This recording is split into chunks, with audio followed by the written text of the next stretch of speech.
अस्सलाम वालेकुम किसान भाइयों, आज हम बात करेंगे brown leaf spot of rice यानी कि धान की भूरे पत्तों वाली बीमारी।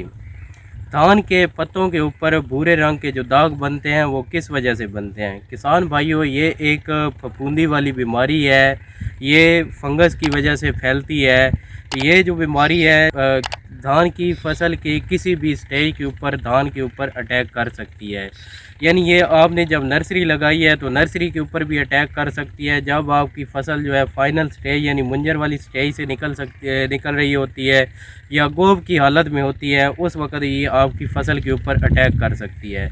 किसान भाइयों, इसका अगर आपकी धान की पनीर को इससे बचाना है तो सबसे इसका बेहतर हल ये होता है कि धान का बीज जब आप लगा रहे हों तो आप धान के बीज के ऊपर कोई भी फफूंदी कोई जहर जो है रिकमेंडेड वो आप इसके ऊपर लगाएं और फिर धान के बीज को काश्त करें। किसान भाइयों, अगर आपकी ये धान की फसल की जो पनीरी जब निकल आती है उसके अगर ऊपर ये भूरे पत्तों वाली बीमारी का अटैक हो जाता है तो दूर से इसकी पहचान ये है कि ये पनीरी जो है ये दूर से जली हुई नज़र आती है।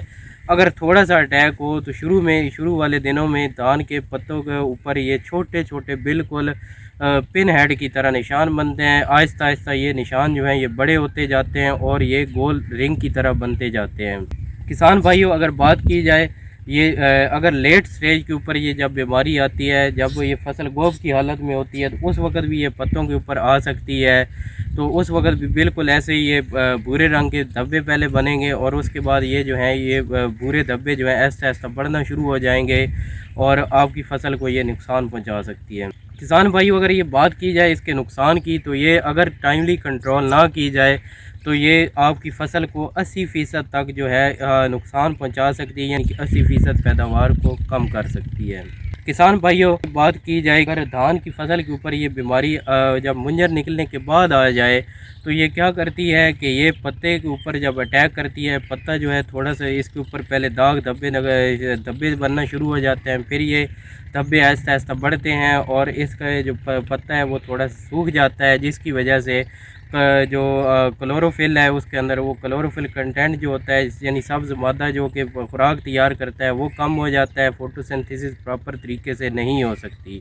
किसान भाइयों, जब ये मुंजर के ऊपर अटैक करेगी तो मुंजर के जो भराई का उस वक्त अमल होता है वो मुतासर होता है, दानों की क्वालिटी कम हो जाती है, दानों की भराई सही तरीके से नहीं हो सकती, दाने का वज़न कम हो जाता है, जिसकी वजह से इसकी मार्केट वैल्यू कम हो जाती है। अगर किसान भाइयों इसके कंट्रोल की बात की जाए तो सबसे पहले तो मैं ये कहूँगा कि जो आपने अपनी जब धान की पनीरी को शिफ्ट कर दें तो उसके अंदर पानी जो है वो प्रॉपर तरीके से खड़ा रखना चाहिए। अगर आप प्रॉपर पानी खड़ा नहीं रखते तो आपकी जो धान की फसल है उसके ऊपर भूरे पत्ते वाली फफूंदी है इसका अटैक होने का हम जो चांस होता है वो बढ़ जाता है।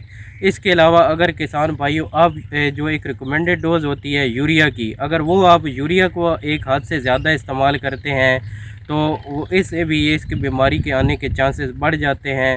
तीसरी बात अगर मैं करूं तो वो ये है कि अगर इसका कंट्रोल करना है तो आप शुरू में इसके अंदर यूरिया की बजाय आप पोटाशियम सल्फेट का ज़्यादा से ज़्यादा इस्तेमाल करें। पोटाशियम जो है एक ऐसी खाद है जो कि फसल को झाड़ बनाने में मदद देती है, जड़ों की बढ़ोतरी में मदद देती है, इसके अलावा फसल के अंदर क़ुव्वत मुदाफ़अत पैदा करती है।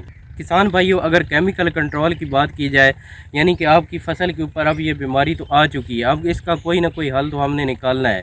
तो केमिकल कंट्रोल की तरफ अगर जाएं तो हमने जो कंपनियों ने मुख्तलिफ़ किस्म के ज़हर दिए हुए हैं, इनमें से कुछ ज़हर जो है वो मैं आपको रिकमेंड करूँगा। सबसे पहले जिस ज़हर की मैं बात करूँगा वो है नेटिवो।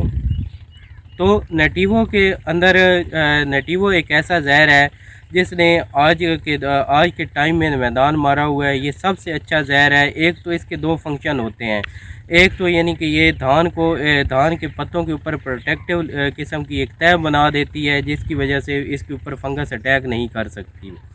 और दूसरा, अगर आपकी फसल के ऊपर फंगस ने अटैक कर दिया है तो ये क्या करेगी, फंगस के स्पोर्स के अंदर दाखिल होकर फंगस को स्पोर्स को किल कर देगी, जिसकी वजह से फसल के जो फंगस की नशोनुमा है वो रुक जाएगी और वो आगे नहीं बढ़ सकेगी। जो नेटिवो है आपने स्प्रे करना है तो ये इसकी जो रिकमेंडेड डोज़ है वो 65 ग्राम फ़ी 100 लीटर पानी के अंदर हल करके आपने 1 एकड़ को स्प्रे करना होता है। इसके अलावा एक और भी फंजीसाइड है एमिस्टार्टॉप। इसके अंदर एज़ॉक्सिस्ट्रोबिन और डाइफेनाकोनाजोल होता है। ये भी फंगस को अटैक को रोकती है और फंगस को मार देती है और आपकी फसल जो है वो उसके पैदावार को बढ़ाती है। शुक्रिया।